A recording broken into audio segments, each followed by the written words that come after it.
I mean, let's be honest, in our culture, particularly the 20s, there's a lot of negative pressure not to be in law enforcement, not to be associated with law enforcement, which is a shame because I think a lot of problems we have in our community is because our law enforcement as a general, they don't look like our community, and there's just a disconnect. And the only way we're going to connect is to get more minorities in law enforcement.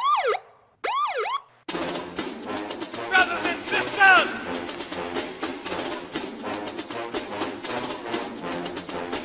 brothers and sisters, I don't know what this world is coming to. You're listening to the Black and Blue Podcast, a discussion and celebration of the roles of African Americans and other minorities in U.S. law enforcement. Your host on the Black and Blue Podcast is Dale Peters, a law enforcement professional with over 20 years experience in the business.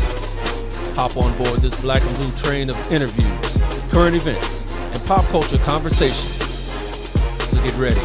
The Black and Blue Podcast is coming at you right now. What's going on, y'all? Welcome to the Black and Blue Podcast, where we celebrate diversity in U.S. law enforcement. Y'all know me. My name is Dale, and I'm the host. Thank you for dropping in and hanging out with me for a little while, because I got a real good one for you today. So get ready for that. But before we dive in, let me ask you all to first click those like, subscribe, and bell icons right down here on my YouTube channel. That really helps out with those YouTube algorithms. So thank you for your support with that. And if you're listening to me on your favorite podcast platform, please rate the Black and Blue Podcast 5 stars. And finally, check me out on any one of my social media pages for even more content. You can find me everywhere at Black and Blue US. All right, so with that down, let's get right to it.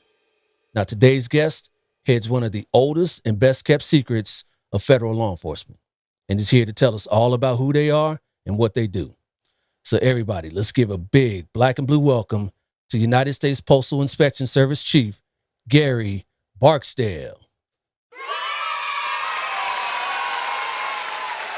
How you doing, sir?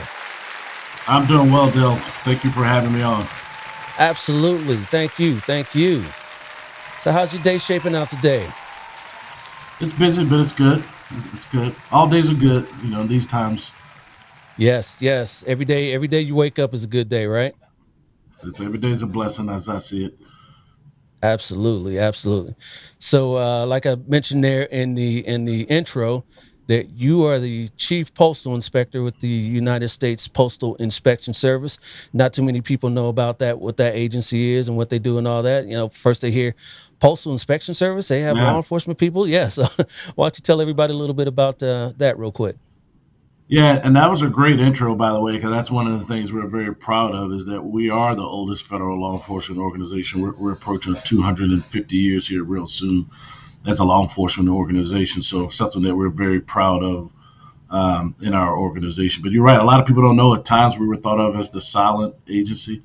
I'll start to tell you kind of what our mission is and then, dive into that a little bit. Our mission, if I was to read it, would be, support and protect the Postal Service, its employees, and the Postal Service employs over 600,000 people, its infrastructure, and all its customers. And it's a massive infrastructure, 32,000 facilities across the U.S. and all the U.S. territories. The second part of our mission deals with really enforcing the laws that defend the nation's mail system, and those are things like drug work. We have a very close working relationship with the DEA, HSI, and FBI when it comes to working drugs, but also with a lot of our local partners on drugs in the mail, something that we've put a lot of focus on recently. And then the third part of our mission really deals with assuring public trust in the mails. And those are things like fake lotteries and sweepstakes and things that come in the mail that are not what they appear to be.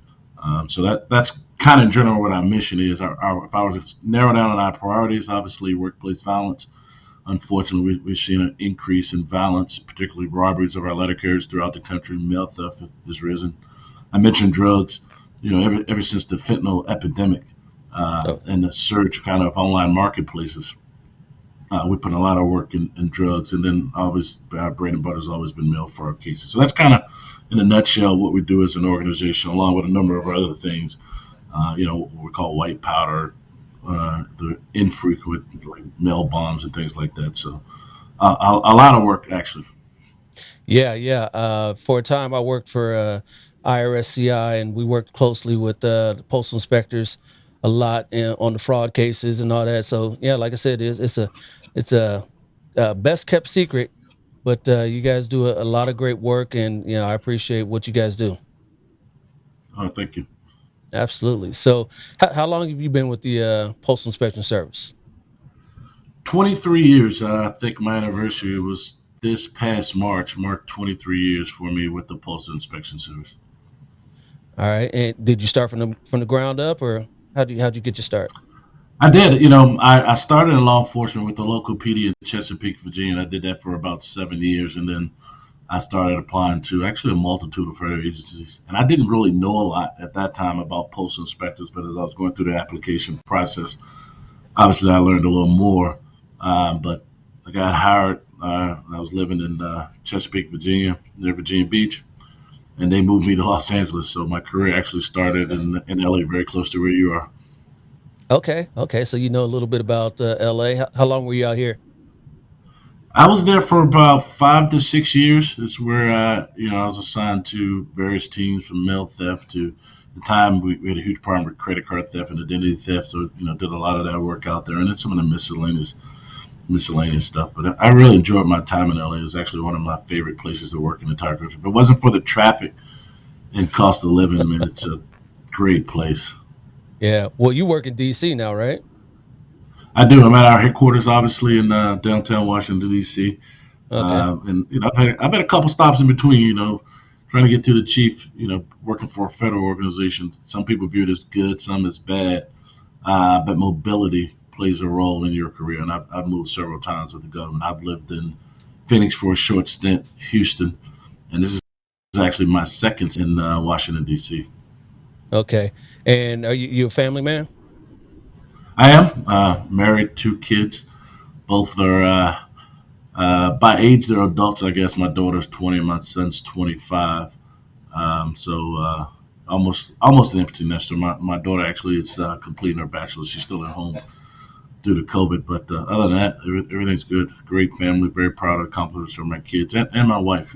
Those 4 or 5 times I moved, she moved all of them with me Yeah, with that's what a I was gonna partial ask. smile. That's what I was gonna ask. How did those all those moves affect the family? The first one was the toughest on my wife because like I said, I was living in Virginia and had a pretty good life, in which we thought we did. Nice house, great community, and man, when you move from Virginia to California, you get that sticker shock. That was tough.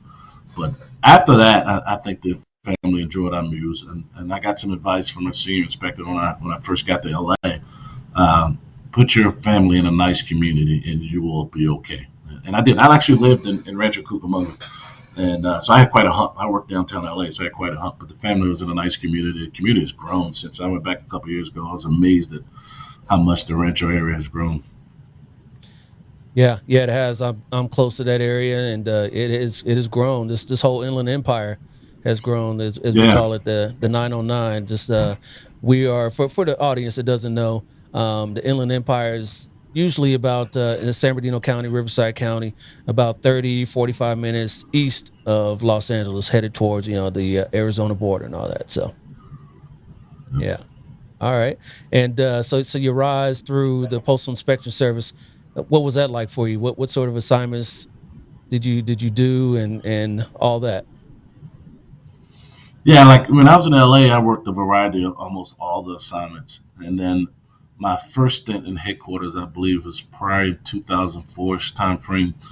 I spent a couple years in internal affairs, which was interesting.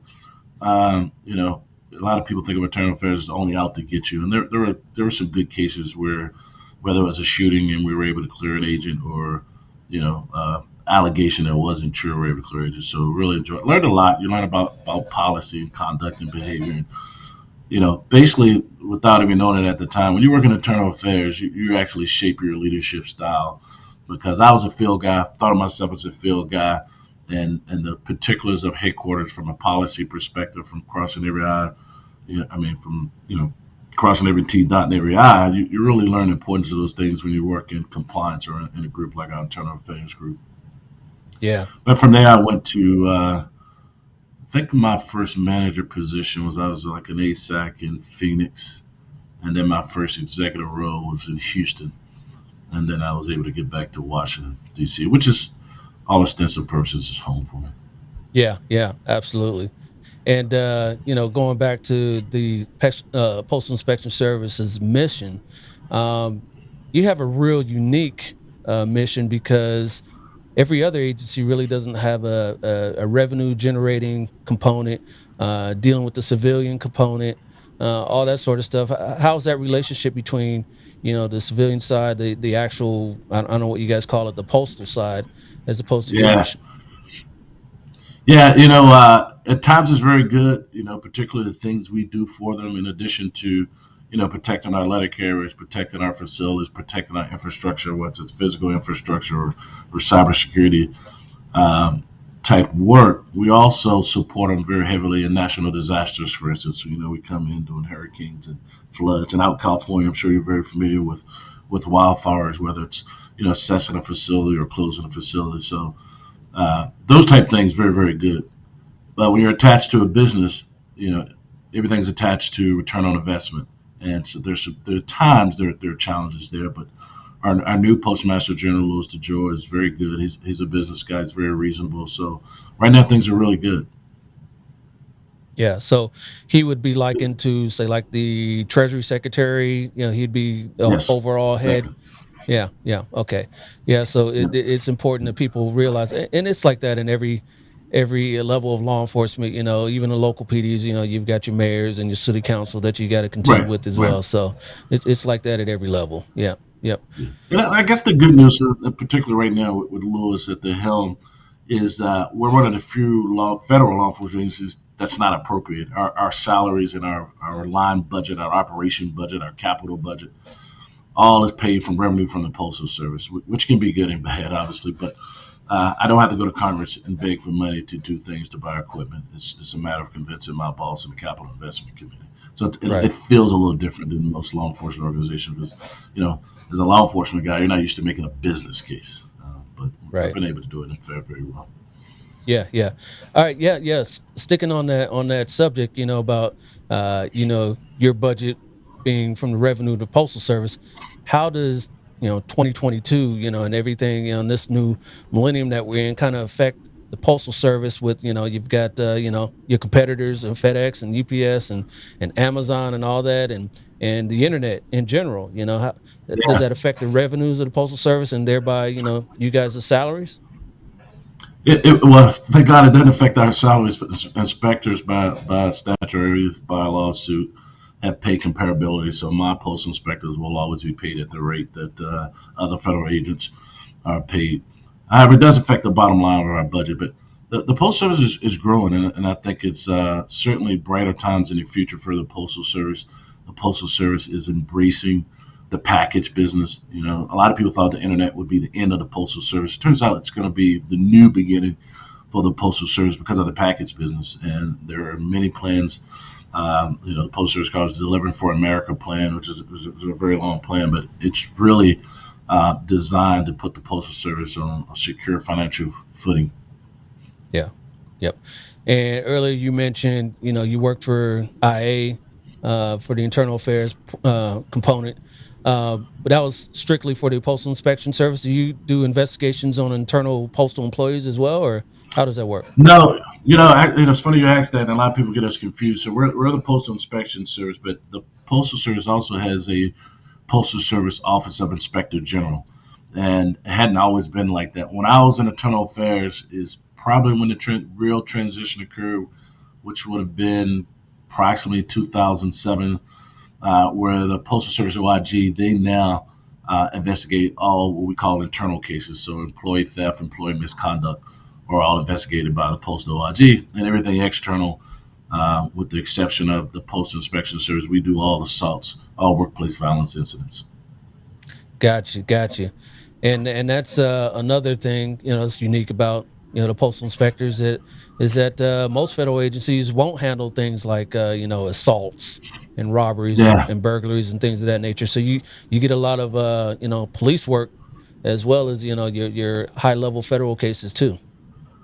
yeah, it's difficult because as you know, an assault with little or no injuries is very difficult to prosecute federally. So we rely on our state and local partners a lot. We have a very good working relationship with most of all of our state and local partners, and we need that to complete our mission. Because some of those assault cases, a lot of our robbery cases, we don't actually prosecute federally. We will if we have to prosecute them through the state. Yeah. Yep. And so, as an African American leader in your agency, what's that been like for you? Are there many African Americans?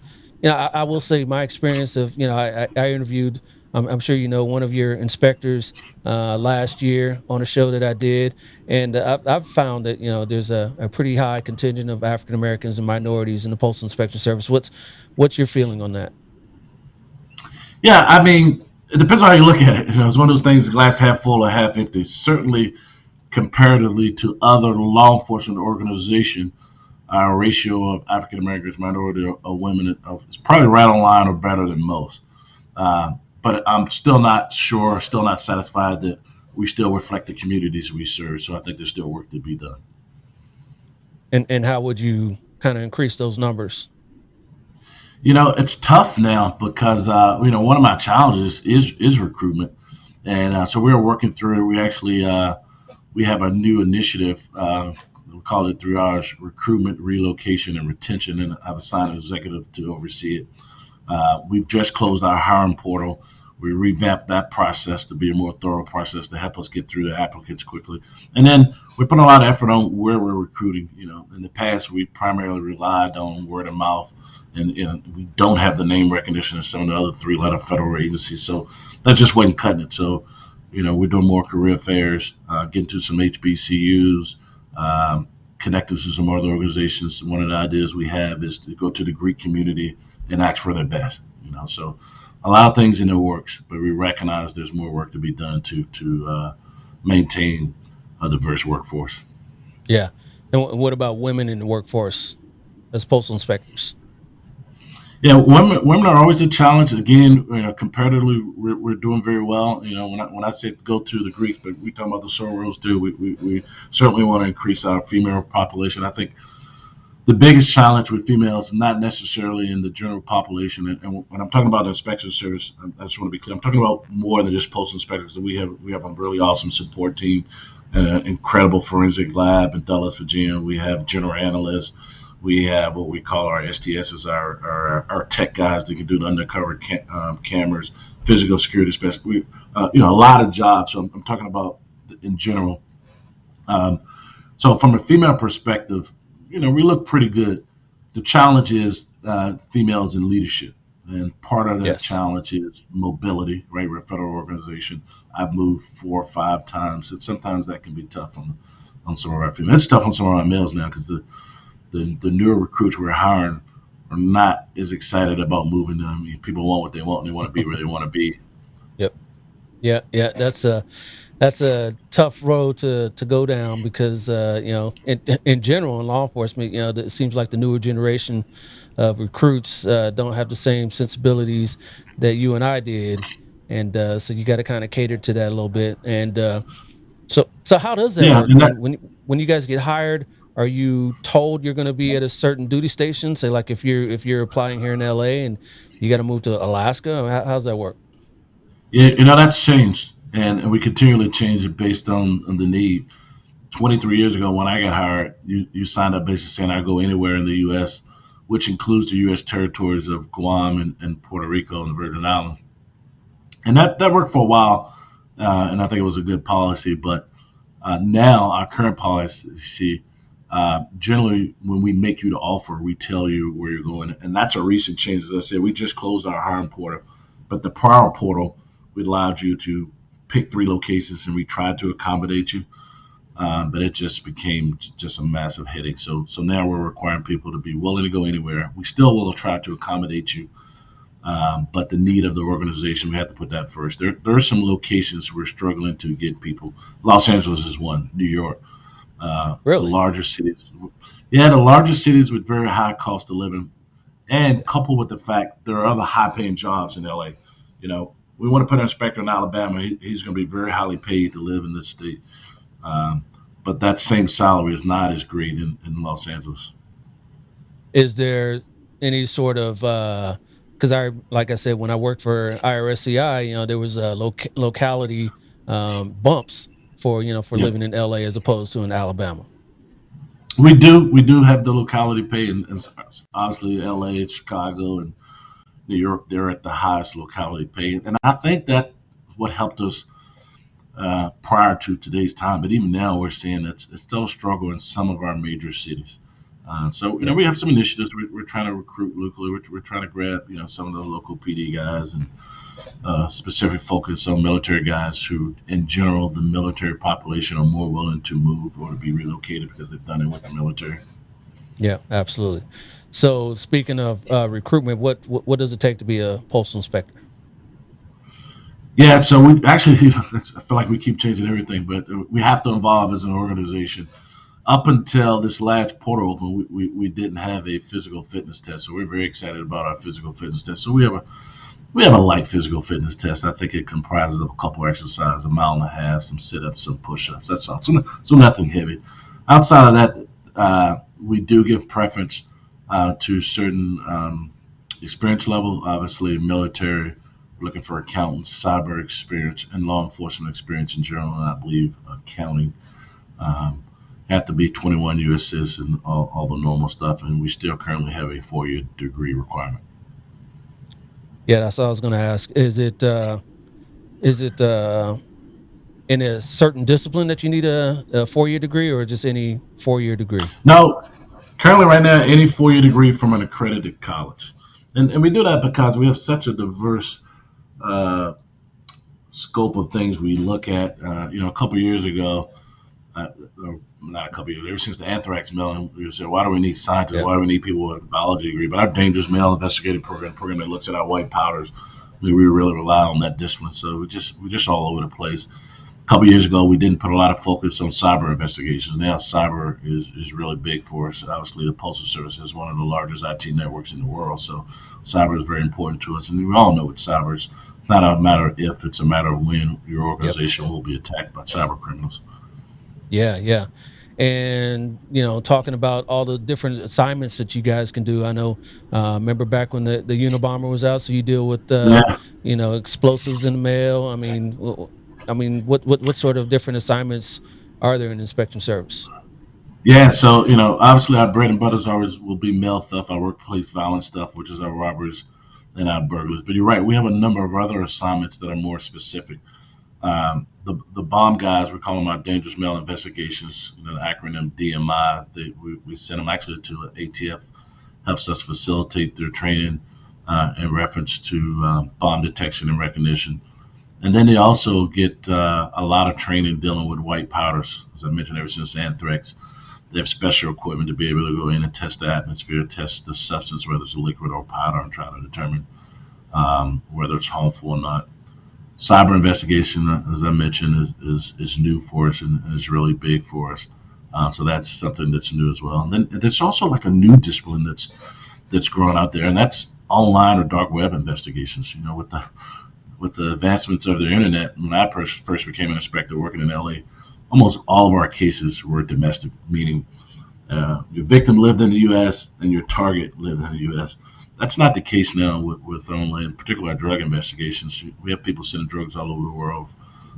So it's turned into its kind of own assignment, dark web and online type investigations.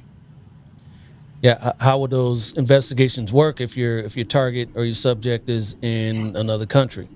Do you typically still go and finish that investigation, try to identify them and hold them accountable? Yeah, we do. That's one of the things that we're very proud of. I think that's kind of unique. I mean, obviously, all federal agencies travel all over the world these days and time, but we still try to operate under. You catch them, you clean them, you got to go find them, you got to get them and do everything. And we've have recently uh, made or doubled down on our international partnerships. I think about a year or two ago, we actually domiciled an inspector at Europol to coordinate investigations dealing with the European countries. We have an inspector in Germany, and we also have an inspector in Jamaica. We see a lot of like telemarketing fraud out of Jamaica. So we actually recently started our own what we call a vetted unit that's headed by an inspector. Where we have Jamaican nationals um, working with us, and a couple of their task forces in Jamaica working with us to address the telemarketing fraud. Okay.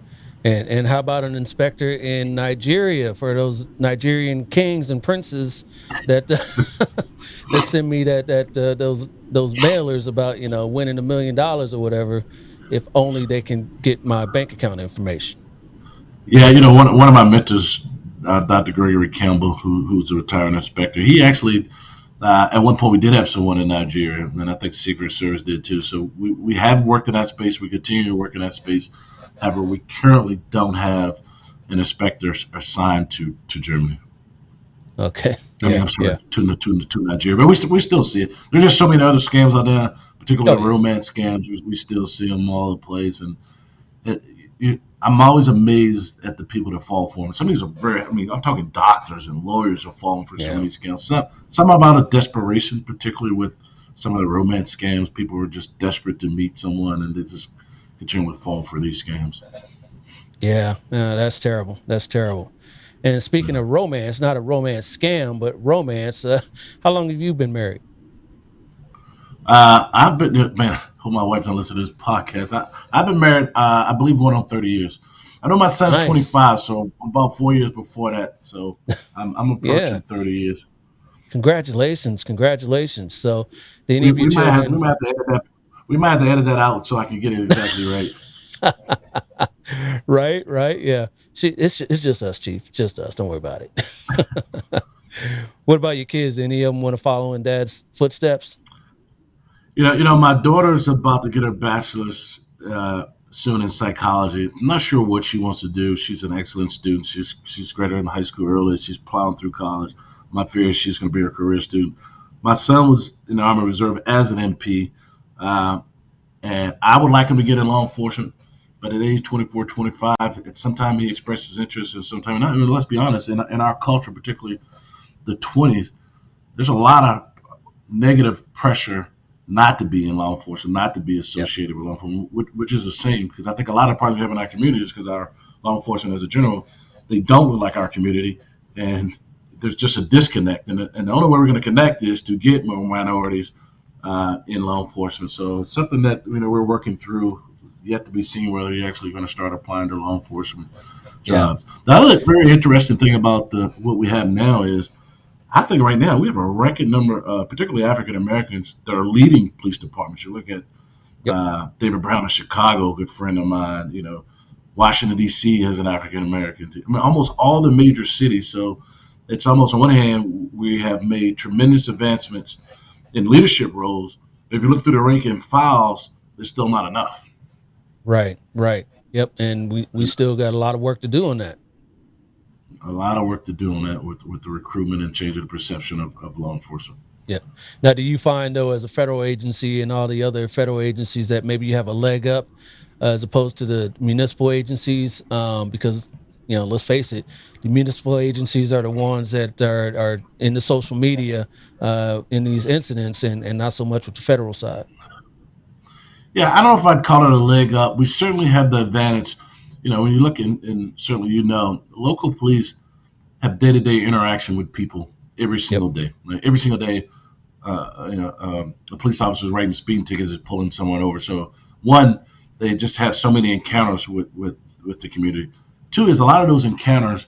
The police officer feels like he's being diligent doing his job, but the citizens seems like, oh man, I was only 15 miles over the speed limit. You're harassing me, right? So that's a bad mix. So we have that advantage. We don't have those interactions. Generally, when postal inspectors knock on your door, it's either a pretty significant crime from a financial law standpoint or a drug crime.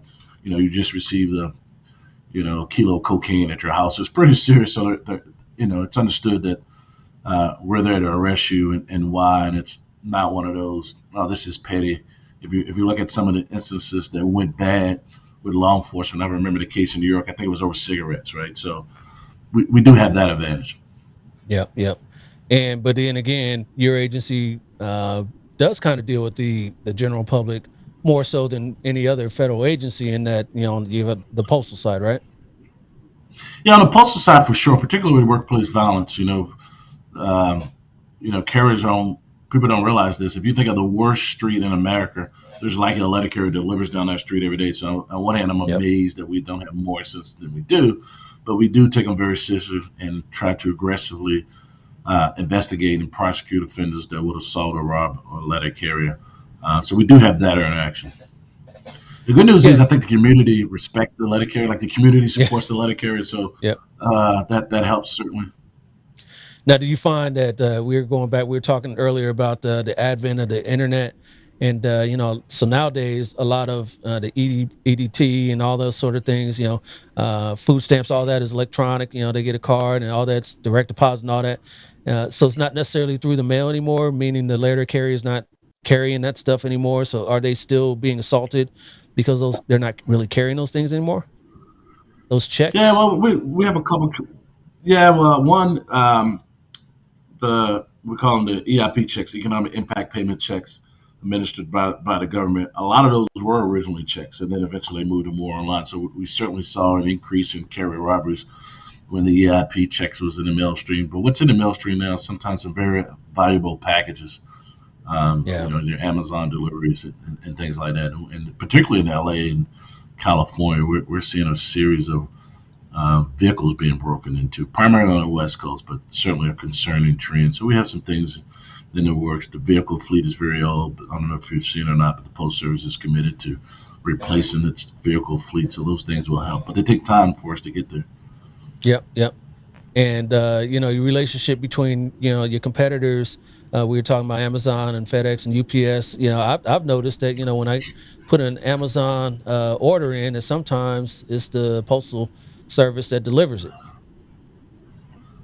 Yeah, it's funny. It's particularly with some, we probably use some of their transportation. The one advantage that the postal service have is what we refer to often as the last mile, and that's from the delivery vehicle to your doorstep, because we go to every door every day. So certainly we deliver a lot of packages for Amazon, who has their own delivery system now, FedEx or UPS. Yeah, absolutely, absolutely. So you said you started in law enforcement as a police officer. What was that journey like for you? What made you want to get in law enforcement? Had you always want to be in law enforcement? What started that for you? I think I've always had a passion for law enforcement, and that probably stemmed from early TV shows that were cool cop shows, whether it was a you know uh, Hawaii Five O type show or something, or even on like a modern day it would be like a Miami Vice show. But even westerns, I always loved westerns as a kid, so I always had an appreciation for law enforcement. And then shortly after graduating from Old Dominion University, I applied for a local PD, trying to figure it out. And once you get in law enforcement, it's really hard to do something else. I don't really see myself doing anything outside of the law enforcement spectrum ever again. Yeah, I mean that's why I got into it. It's something different every day. It's not really Yeah. sitting in the cubicle and doing that. So yeah, I like those interactions. Right. And I, Now, and I actually enjoyed one thing I do miss. Actually, when I was a local cop, I enjoyed the interaction. I mean, some are negative, obviously, dealing with the public. Sometimes you got to go yeah, to someone's house and it's not pleasant. But I enjoyed, driving through the streets, rolling down my window, talking to kids that may have been playing basketball, throwing a football, talking to the community. I really enjoy the community interaction. yep, yep. And did you come up in Virginia? Is that where you're from? Yeah, I grew up in Virginia, and Okay. most of my adult life was in the Tidewater area in Norfolk. We call it Norfolk, Virginia Beach area until the job with the inspection service. Okay. Yeah, yeah, yeah. All right. Yeah, I got my daughter. We're going to be taking out your way in DC here next week. She's going to be going to Howard, so she's really Oh, excited great! about that. Yeah, Yeah. So we're going to set her great up with her school. dorm mother. Yeah, yeah, Got a yeah, lot of a lot of, a lot of good friends that went there. It's actually not too far from our office, right in the heart of DC. So she'll certainly enjoy it. yeah, yeah. She's excited. We're excited to go take her there and set her up and drop her off and hope for the best, right? Right, right. Yeah, hope for the best. She'll Yeah, she, yeah. she'll do well. Yeah, She'll do well. yeah, I'm sure she was. I'm sure she will. So, when you got to the Postal Inspection Service and you decided, that was a place for you, you didn't have any second thoughts to, looking at any other agencies once you got there. That was it for you, huh? I think early on I did. Early on you kind of figured out because, as I said, when I left the police department, I actually applied to a couple of federal organizations. The process for the postal inspectors probably moved faster. Uh, but as I became more senior and as I started to move through the leadership ranks, certainly I made the right choice in staying. I'm very proud of our organization, how we treat our people, not only now but where we're going in the future. Um, so look back since. But I think everybody, when you first, when you come from a local PD, you're not sure what you're getting into when you start working for the federal government. But Yep. I'm glad I stayed here. And you moving through the ranks in leadership, what sort of mentorship did you have? Did you have people to kind of help you along the way and kind of, tell you which direction you should be going to help you with that? Yeah, I think mentorship is very important, and we've taken a couple stabs at it from an organizational perspective to a formal mentor where we have signed senior leaders to mentor folks to an informal program, but certainly mentoring is very important. I've had probably more so informal mentors from previous bosses. I mentioned Greg Campbell, but Pete Zagari, who's my INC, to my former chief, Kelvin Wright, who's retiring from Chesapeake PD, I believe this summer. Who I remember when he was in our traffic bureau for a local PD. I'm just watching this guy move from, one day writing tickets, running radar, doing escorts to, now as a sergeant, now as a lieutenant. I'm like, man, Kelvin's a captain there, like just killing it. Um, and Chesapeake, Virginia Beach, that's the South, really. So to see him Yeah. move through those times certainly was very inspirational. So Yeah. Yeah. And then as an executive within law enforcement organization, there's Noble as well. Does that kind of help out with the networking and mentorship? yeah, so I actually just got back from Noble. I believe I'm losing track of time. About 2 weeks ago, I don't know, maybe a week ago, I was in. They had their annual conference in Orlando. So certainly I support and participate with Noble. We have Jeff Fobbs, who is the federal liaison, who's an inspector, who certainly participates wholeheartedly in Noble, keeps me abreast. And then I think it was back in the spring. I did their CEO symposium, which was I think it was in Baton Rouge, Louisiana. So Dwayne Crawford um, is doing a great job with that organization, and Mr. Thomas is the outgoing president. But they've done a lot. They were very instrumental working with the administration on the latest executive order dealing with postal reform. So very supportive of Noble. They're doing really, really big things. Yeah, absolutely. And for the viewers and listeners that don't know what Noble is, that's the National Organization for Black Law Enforcement Executives, right? Yep, exactly. Okay. Yeah. And they do a And good job with surprisingly mentoring and enough, it's training not too. just yeah, surprisingly enough, it's not just African Americans in Noble, correct? That is correct. I mean, certainly it's primarily African American, but certainly Noble is open to all. Yeah. Yeah, absolutely. They, Yep, yep. And their those that their training support. conference is really good.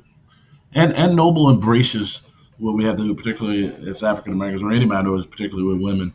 Noble really embracing the network aspect that you may work for a small police department that may not have resources, but Noble is a national organization with national resources and national connects, and they do a good job from a networking perspective. Yep.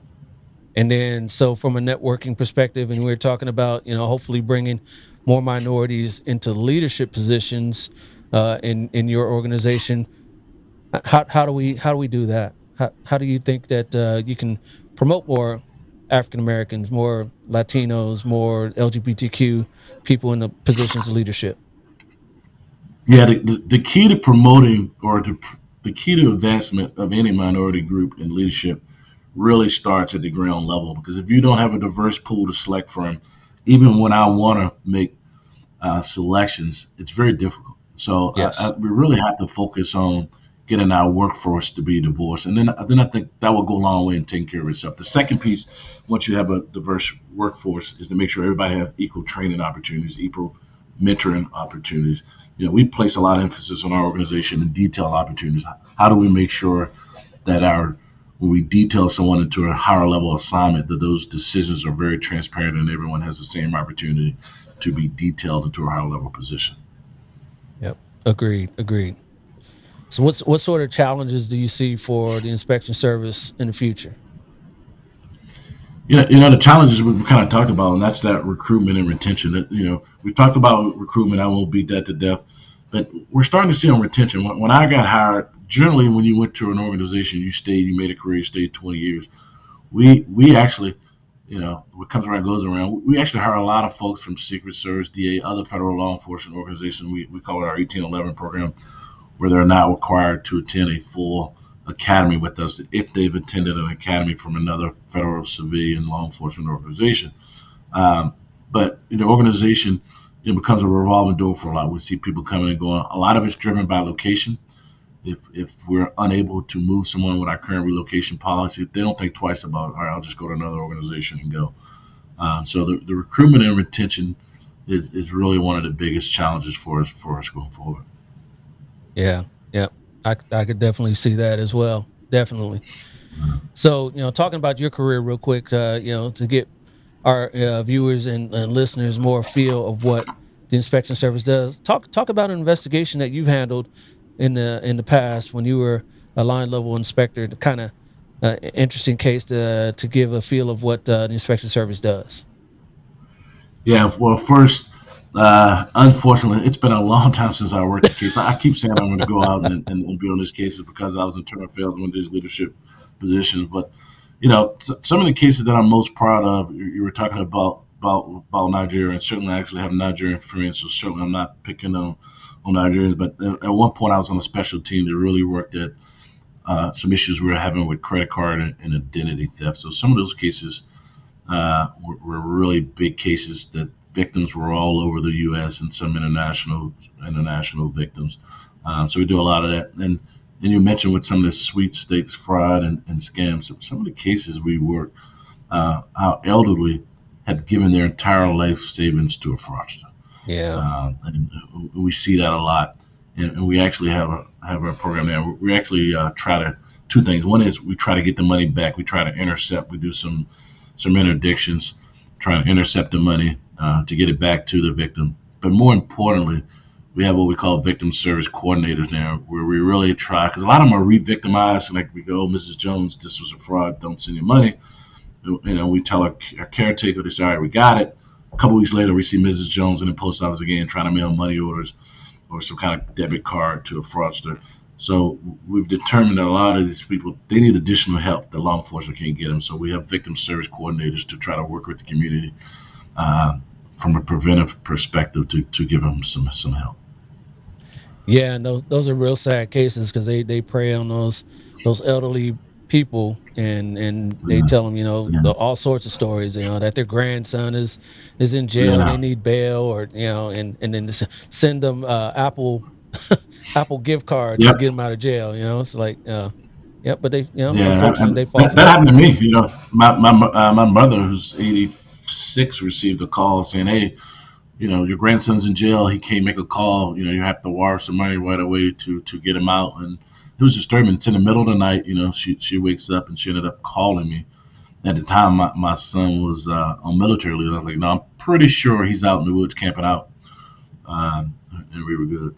The other big cases that we work as an organization, I'm very proud of. Over the last couple of years, we've had some really good drug cases. I don't know if I should use the word good, but to me, some really big Yeah, big. Yeah. drug cases.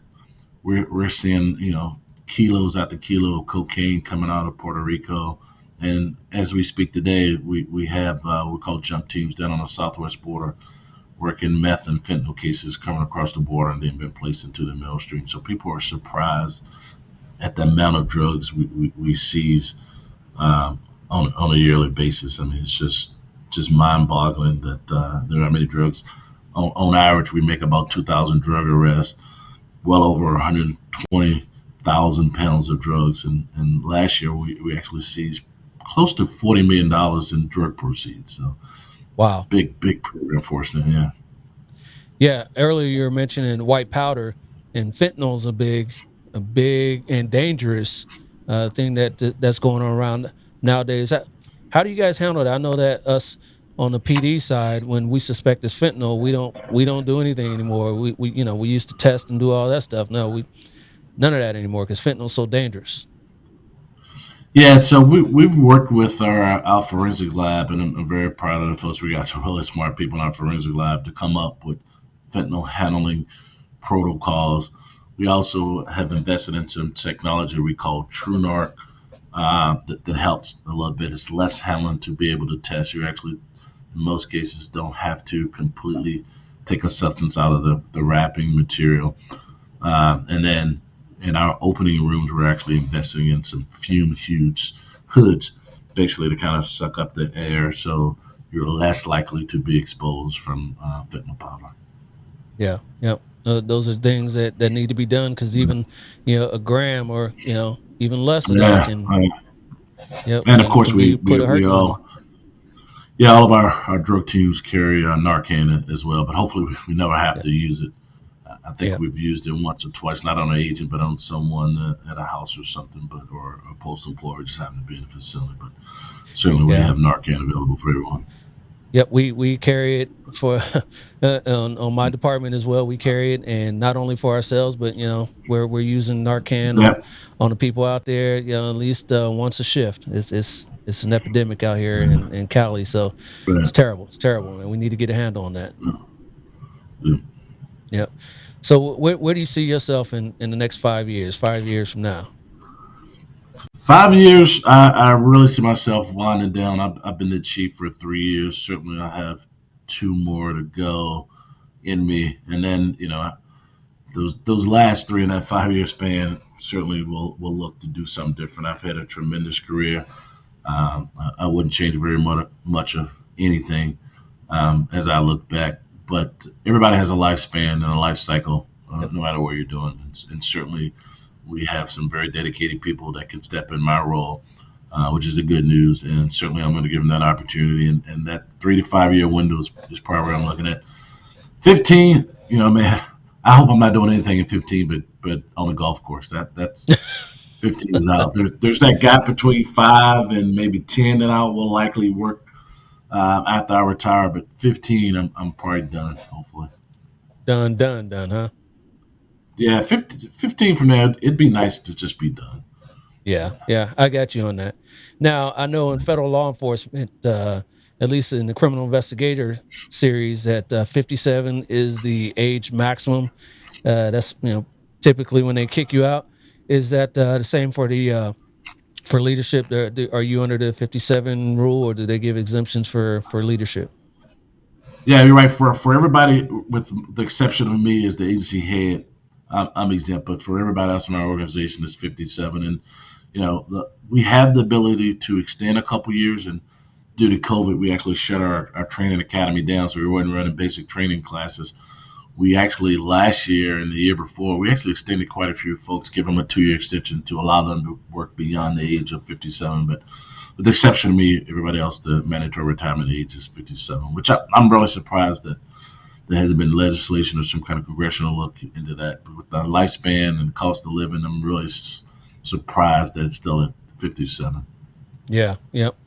And that's why for our viewers and listeners, you have to be at least 37 to start your Yeah, career in federal law enforcement, so you can at least get 20 years in. Yep. right. But right now, there are some exceptions for our military that we've hired beyond the 37. So um, there is an exception for our military vets if they qualify. Yeah. Okay. All right, Chief, man. I appreciate you coming on and sharing some of that knowledge about the inspection service and all that. But hey, you're not done real quick. I got a little something to lighten the load real quick before I get you out of Oh, here. That's a little trivia game here for you. And this game is called Black or blue, black or blue, black or blue, black or blue, black or blue, black or blue. All right, Chief, this is my black or blue game. And your game today is movie characters. Movie characters. What I'm going to do is I'm going to show you name of a movie character, and you tell me, is that character a black character in a movie, meaning he's a black civilian? Is he a blue character, meaning he's a non-black law enforcement officer? Or is he black and blue, meaning he's a black cop like you and I? Okay, so all right. black, blue, or black and blue. Easy enough, right? You should get through this, no problems. Here's your first one. How about Ricky Baker? Is he black, blue, or black and blue?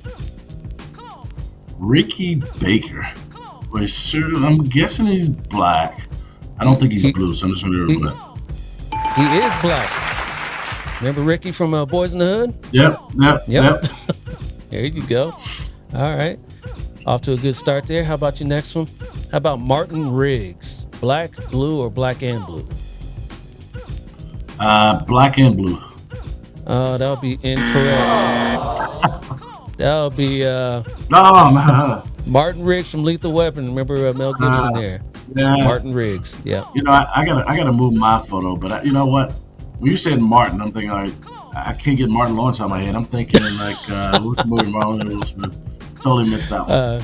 All right. Hint: he may be a part of this game here you played today, so keep that in mind. Your next one here is Jack Hoyt. Jack Hoyt. Jack Hoyt, blue. He would. What was that? Blue. Blue. That is correct. Yes, he is Jack Hoyt. That's one of my favorite movies. Yeah, that's a good movie. Yeah. So you remember that one right off the bat. How about your next one here? How about Marcus Bennett? Marcus Bennett. Hint. We were just talking about him. Hint. I'm pretty sure that's black and blue. That is black and blue. That's Martin Lawrence from his character on Bad Boys. Yep. Are you doing well now here? How about Moses Hightower? I'm just gonna go black with Moses. Oh, you were. It's that close. Remember from Police Academy? Yeah. Hightower. Yep. Hightower. Yep. Black and blue. How about Vincent Hanna? Vincent Hanna. I'm going with just blue on Vincent Hanna. He is just blue. That's from Al Pacino from Heat. Yep. A few more here for you. How about Marcellus Wallace? I'm going to go black with Marcellus Wallace. Yeah, he is just black. That's Ving Rhames in Pulp Fiction. Marcellus. Yep, good role for there. Yep, that was a great movie. A couple more. How about Stella Green? Stella Green. Stella Green. That sounds so familiar. Stella. Yeah, I'm gonna go with just black on Stella, but it could be a black and blue. She is just black. All right, Stella got her groove back. Yep. I didn't know her last name, man. You stuff is Yeah. I was trying to steer you that way, Stella. Yep, but yes, you. Yep, you're doing well here. How about Alicia West? I'm gonna go blue with Alicia West. She is blue, but she's also black and blue. From the movie Black and Blue. It's a recent movie. Maybe you didn't get around to seeing that one. I have not seen that. Yeah, that was Tyrese was in that with her. That was I think 2020. During all the BLM and all that stuff going on. And I think we got one more here for you. A couple more for you. How about Scott Turner? Scott Turner. I'm gonna go blue. He is blue from Turner and Hooch. I don't know if you remember that movie. Yep, with Tom Hanks. And your last one here, I hope you get this one. Frank Hughes. Frank is black. Frank is black. And what? I'm going to give it to you. Come on. Black and blue. He is black and blue. From the movie The Inspectors. You ever see that? No. I have my own copy. I actually went to the premiere of it. Yeah. Did you? How accurate was that? Some parts of it was actually very, very accurate. Actually, not me, but there were inspectors that worked as, I guess, content advisors to support it. But everything's dramatized, but a lot of it's very accurate. Yeah. All right, you got more right than you got wrong, so we're gonna call you. We're gonna call you the winner. All right.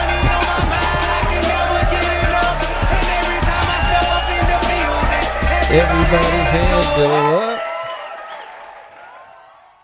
All right, Chief, I appreciate you coming on. How about some words of wisdom real quick before you get you out of here for our listeners and viewers? My words of wisdom is thank you very much for what you do. In a sense, you're bringing awareness to the issues and challenges we have, not just in the African-American community, but in our communities in general.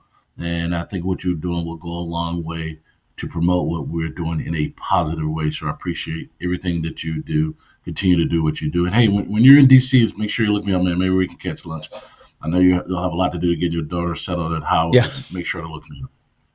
Yeah, absolutely. I will. Thank you, Chief. I really appreciate you coming on, and the viewers and listeners, I'm sure, enjoyed it as well. I appreciate you.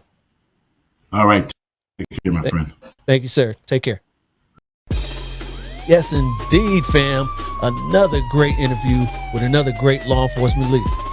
Thank you, Chief Barksdale, for taking some time out of your busy schedule to chat with me. You have no idea how much I appreciate it. And if you guys out there appreciated that conversation as well, go ahead and click that like button right down here on my YouTube channel, or rate it 5 stars on whatever podcast platform you listen to me on right now. I'll be back in 2 short weeks with another great story for minorities in law enforcement. But till then, say it with me, y'all. Stay black and blue. I'll see you next time. Peace. This has been a Maitre D Entertainment presentation.